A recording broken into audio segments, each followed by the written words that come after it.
Hey y'all! The Pokemon trading card game for the Game Boy Color using only one Pokemon card was a real barrier. So let's continue this week with a Pokemon that is sure to get your Halloween feelers feeling. This week, I'm going to try to beat Pokemon Crystal using only one Murkrow. As usual, the rules are I can only use Murkrow in battle, and I can't use any trainer items in battle. By the way, if you like this kind of content and want to see more, be sure to subscribe and check out more of these videos on my channel. Murkrow is best known for being a mischievous Pokemon that likes to pilfer shiny objects, being first seen in the anime stealing Ash Ketchum's Johto gym badges. And in the Diamond and Pearl anime, Ash's rival Paul used a Murkrow, which eventually became a Honchkrow. And as for me, I've actually used Murkrow in the past in VGC. Not for its bulk though, oh god no, it doesn't have any of that. I used it mainly for its great support move pool, combined with the ability Prankster that gives status moves increased priority. In this game, we won't be using many support moves, but even so, the attacking moves are at least decent. And once again, we're using a flying type Pokemon whose best flying type move is Fly. And if I have to keep typing Fly, I just might cry. Oh my. Our best dark move is Feint Attack, which is only 60 base power, but at least it can't miss. Plus, we've got some other great coverage moves as well. So everybody put on your spookticles, because this is the first of our Halloween-themed Pokemon that we'll be doing in the month of October. Alright, let's boo this! Off at Professor Elm's lab, I used the Universal Pokemon Randomizer to replace Chikorita with Murkrow so that our rival will pick the Fire-type Cyndaquil. Murkrow isn't weak to any of the starter Pokemon, but we can hit Chikorita for super effective damage, and I'm just plain tired of seeing Totodile. Murkrow is a Pokemon infamous for stealing shiny objects, and if you see this crow, then you know it's likely up to no good. That's why I nickname our Murkrow Probable Cause. Murkrow starts off with just Peck, but even so, that's still enough to handle the first rival fight with Bubs. Well, I guess that's something I didn't mention before, but Murkrow actually has good offensive stats and speed. Well, at least compared to the Pokemon I normally use in these runs.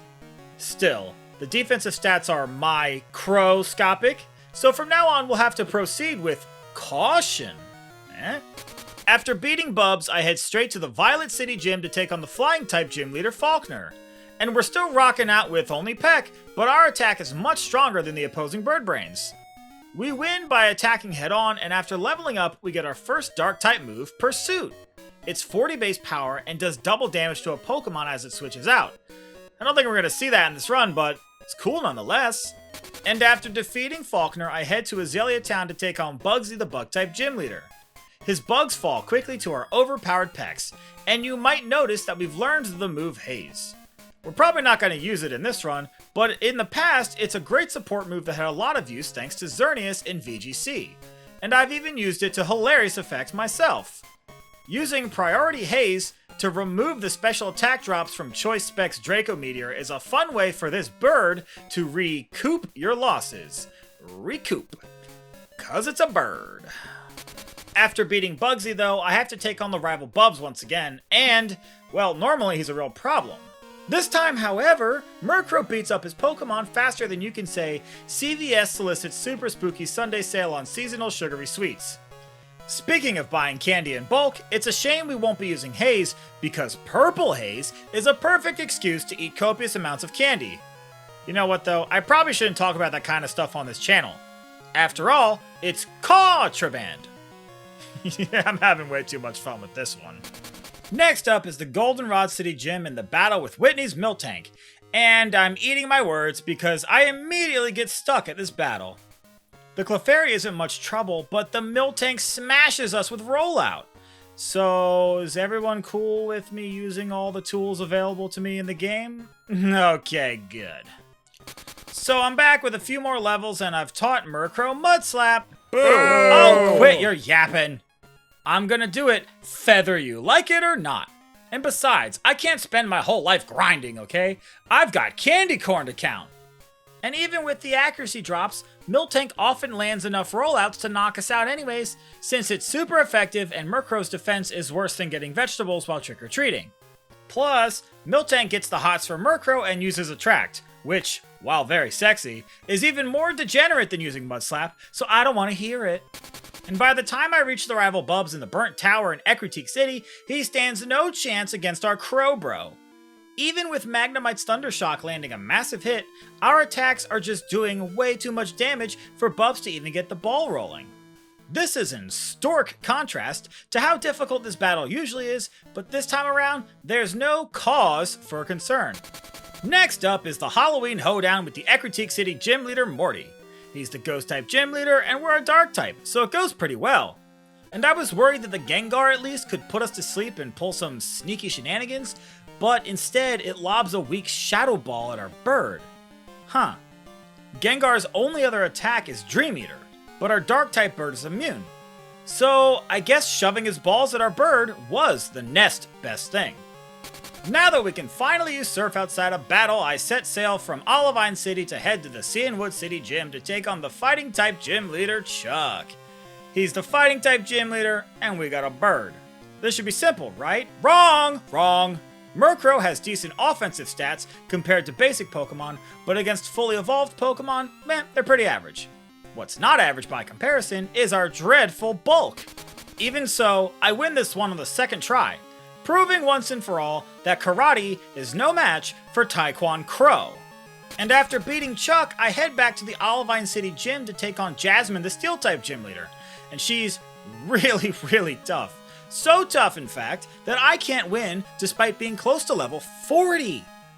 Even while holding the Soft Sand to boost our Mud Slap, her Magnemites still have a chance to survive and decimate our health with Thunderbolt. And oh yeah, there's also a Steelix, you know, that old chestnut. That's okay, I'll come back to that battle later. After all, I'm not in any thrush. But after failing to beat Jasmine, I head to take on Price, the Ice-type Gym Leader in Mahogany Town. And this battle's also pretty tough, thanks to Murkrow being weak to ice. My goodness, I can't believe I'm having trouble with Price of all people. This just goes to show you all how paper thin Murkrow's defenses are. We lost to Price, y'all! Price, y'all! So finally, I bite the bullet and I replace Peck with Fly. It's a 2-turn move that does the same damage as 2 Pecks, except Fly is also not 100% accurate. So in most cases, it's actually worse.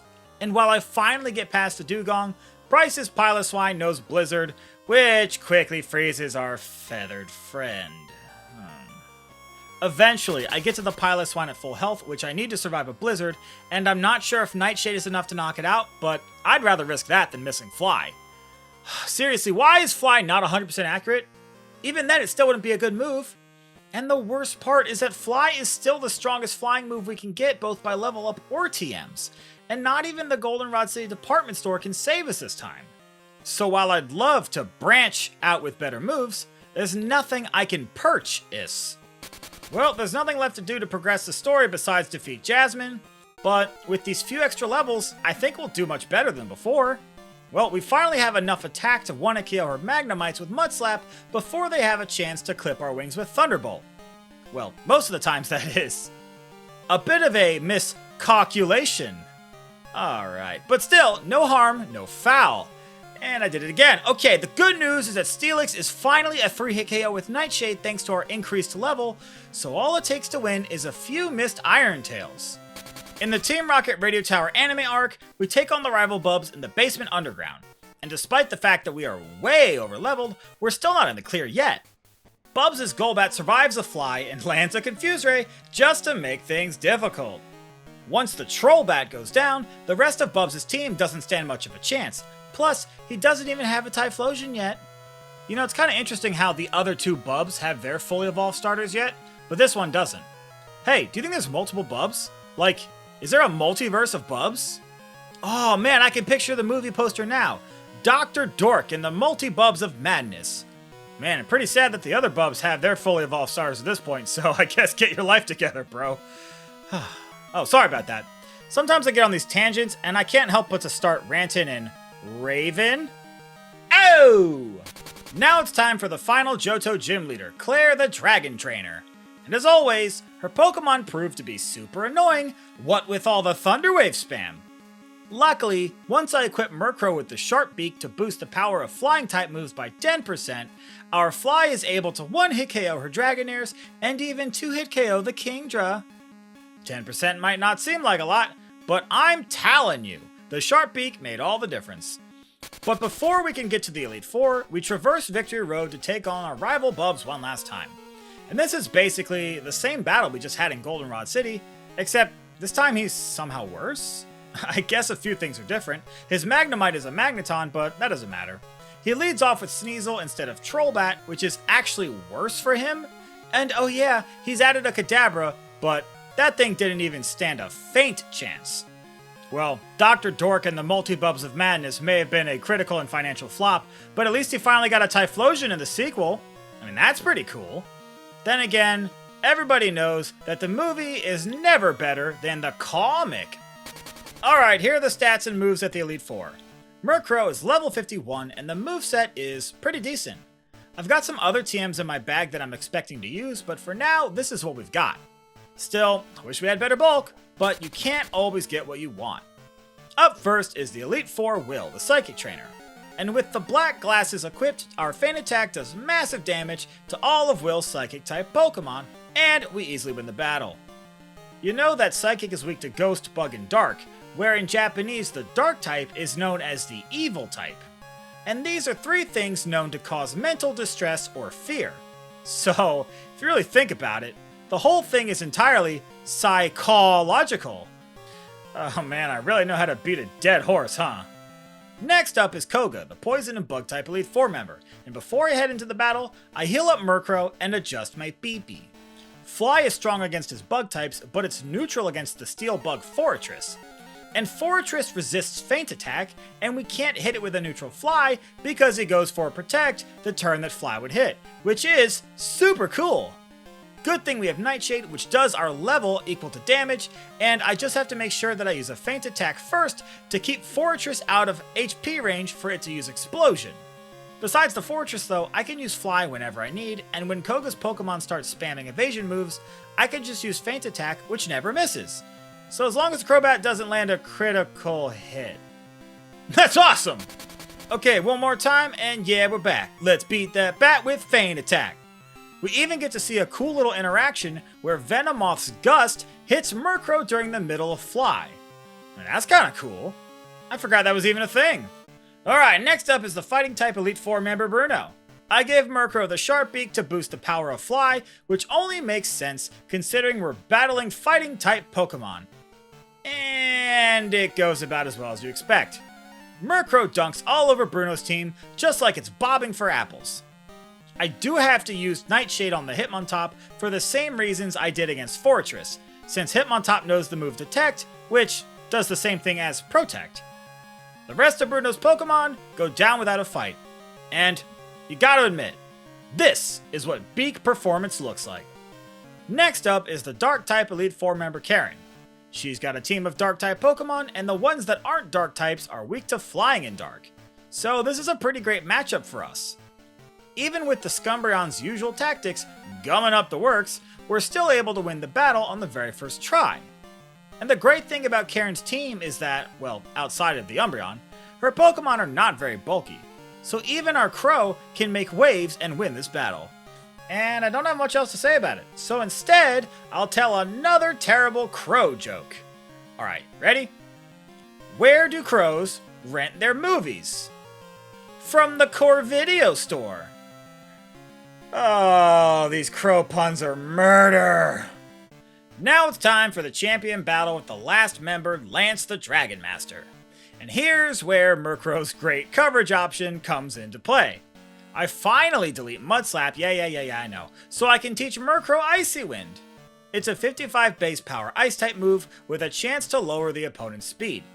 That's not even as important as the fact that it's just an Ice-type move, and Lance's Dragonites are double weak to Ice. I even give Murkrow the Never Melt Ice just to add a little frosty boost to our Icy Wind.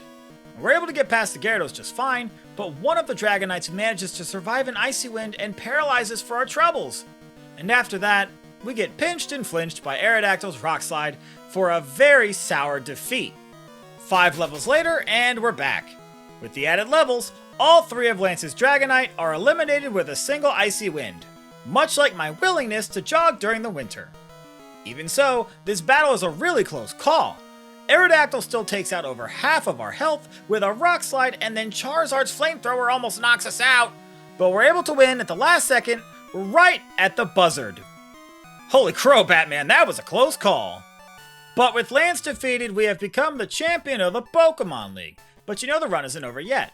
I'm always going to consider beating the final trainer Red as the true ending. Unless, of course, a Pokemon is just impossibly bad. But with the Elite Four defeated, I hop on the SS Aqua and sail on over to Kanto to take on their 8 gym leaders to earn the right to challenge Red atop Mount Silver. And the first 7 gym leaders were not much trouble at all, so now it's time to take on the final Kanto gym leader, Blue. And as of late, the battles just seem to get harder and harder, and this one's no exception. Pidgeot is up first, and it survives an Icy Wind, so I make sure to use Feint Attack instead in case it uses Mirror Move. We can't take that kind of damage, plus the speed drop would be catastrophic. And I make sure not to use Icy Wind on Rhydon, which would 1-hit KO, and instead use 2 Feint Attacks. This lets it use Sandstorm, which means that Gyarados will come out and use Rain Dance on its first turn instead of Hydro Pump. All the while, Leftovers is helping us to recover our health bit by bit. Arcanine is extremely troublesome because it can bypass our speed with Extreme Speed, and we even miss a Fly just for good measure. The only saving grace to using Fly is that the 2 turns required gives Murkrow an extra turn of Leftovers recovery per attack. I mean, we're cutting it pretty close, but once the Arcanine goes down, Murkrow is able to clean up against the Alakazam and the Exeggutor. Huzzah! And with all 16 badges in hand, it's time to take on the final trainer Red atop Mount Silver. His team is pretty tough, and it doesn't take me long to realize that we are way outmatched here. And I mean seriously, Murkrow can't even survive Pikachu's Thunder, and even if Thunder misses, we just lose to the Blastoise anyways. So, after many hours of grinding, I try again at level 75, and yet I still can't survive a Thunder. Okay, looks like it's back to the waterfall to train, and at level 80, this time the Pikachu misses a charm, and after some full restores back and forth, we knock that sucker out. Pikachu goes down, and then out comes the Blastoise. It sets up Rain Dance, and so I try to stall out Rain turns with Protect and Fly, which also helps restore our health with Leftovers. I don't get very far though, since Blastoise's Blizzard freezes our feathered friend, leaving us more stuck than Velcro.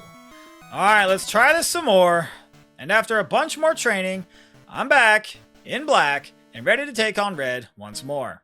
This time, I'm able to get past the Blastoise with full health intact. But the next part was absolutely awful, and it probably looks a lot easier than it actually was. Red sends out his Snorlax and immediately uses Amnesia, weakening our Feint Attack. Plus, Snorlax is immune to Nightshade, so can't really use that, and that means I'm forced to use Fly. And this gives Snorlax extra chances to use Rest and fully recover its health. All in all, Snorlax is so bulky that our attacks can hardly make it budgy. What's even worse is that it can attack with Snore while it's asleep, which also has a chance to flinch. And don't even get me started on how awful this is if Murkrow gets paralyzed by Body Slam. I spent an hour just to get an attempt where I made it past the Snorlax. And after Snorlax, I carefully combined Fly and Protect to take out Red's final 3 Pokemon while recovering as much health as possible. And good thing too, because Venusaur's Solar Beam does a surprising amount of damage and almost knocks out Murkrow. Red saves the best for last though, and Murkrow is able to defeat the Espeon with Feint Attack to finally win this godforsaken battle! And with that, the challenge is over! Murkrow was a surprisingly good Pokemon, despite it having some pretty terrible bulk. Either way, Murkrow is the perfect Pokemon to kick off the Halloween season. After all, everybody loves a little bit of Crocus Pocus. As always, I want to thank you for making it to the end of this video. These videos are a lot of fun, but also a lot of work, so I really do appreciate it. There's a playlist on my channel where you can find the rest of my Pokemon Challenge videos if you want to check those out as well. And if you like this kind of content and want to see more, be sure to subscribe and enable notifications so you'll know right away the next time one of these episodes is uploaded. And if you want early access to these videos and to have your name listed in the credits, consider becoming a member or joining on Patreon. And let me know in the comments what other Pokemon you want to see, and I'll probably do it. Next week, I'm going to continue the Halloween fun by beating Pokemon Crystal using only one Gligar. Anyways, Until next time!